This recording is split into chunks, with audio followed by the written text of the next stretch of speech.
Hi, I'm Tanushree Banerjee, editor of Equitymaster's Safe Blue Chip recommendation service, Stock Select. In case you haven't watched the video I posted last week, please do. For in that, I have talked about what the next bull market in India could bring. Speaking of bull markets, the stimulus and reform measures that the government announced over the past few days were initially expected to sound the bugle for the next bull market. For amongst other things, the stimulus was expected to unleash the animal spirits in Indian economy, which is currently succumbing to the post-lockdown woes. The reforms were expected to position India exactly the way it was after the historic 1991 budget, so that corporate profits could multiply and domestic and foreign money could come rushing into stock markets. Now, the initial reaction of the markets to the stimulus and reform measures over the past few days have been far from euphoric. And therefore, the question on everybody's mind is, will 2020 reforms bring in 1991-like returns? Now, I have been particularly interested in studying the behavior of Indian stock markets since 1991. No, not since COVID, but for the past 3 years. Yes, that is ever since I started research for my Rebirth of India project. It was sometime in 2018 that I came across Hans Rosling's seminal book, Factfulness. The book featured in Bill Gates' list of the most important books he has ever read. And it gave me a very interesting perspective on how some of the biggest decisions of our life, of institutions and of nations are based on outdated facts. Yes, you heard that right, outdated facts. Therefore, it is so important to look at facts every few years or every time you need to make a big decision. And so, my answer to today's question is not a simple yes or no, but some critical facts that I would want you to reconsider. So let's go back in history and see what reforms did 1991 bring in.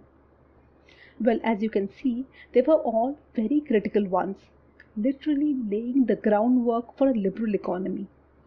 What you can notice here is that none of the reforms pertained to a particular sector or group of companies. They were all very macro. The impact on the stock markets? Well, the markets took off to a slow start but then went on to double in the next 3 years from 1991. That is a compounded annual return of almost 28%.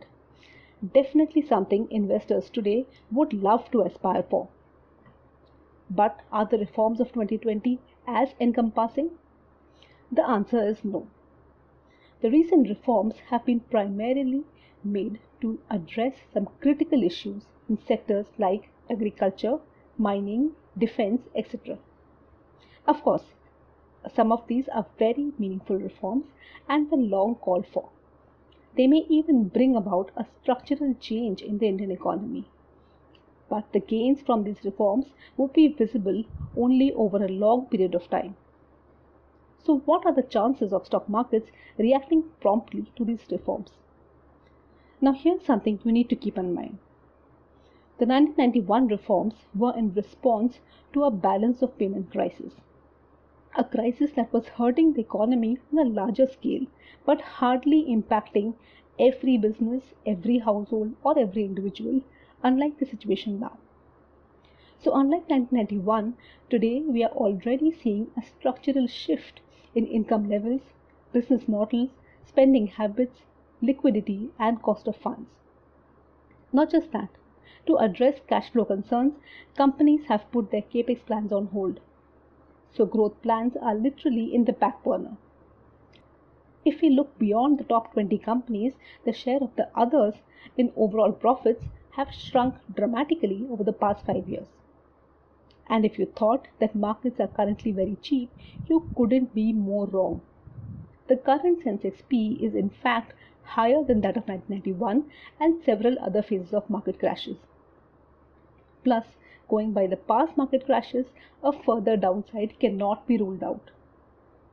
So if you ask me, Instead of expecting a sharp spurt in the index like that seen post 1991, you would do well to look for individual stocks that can create wealth over the long term. And of course, like I have said earlier, these should be businesses with lean balance sheets, minimum regulatory bottlenecks, scalability, and should not be overpriced. Want to know more about the business I'm talking about? Make sure you read about them in Equitymaster's free newsletter, The Profit Hunter.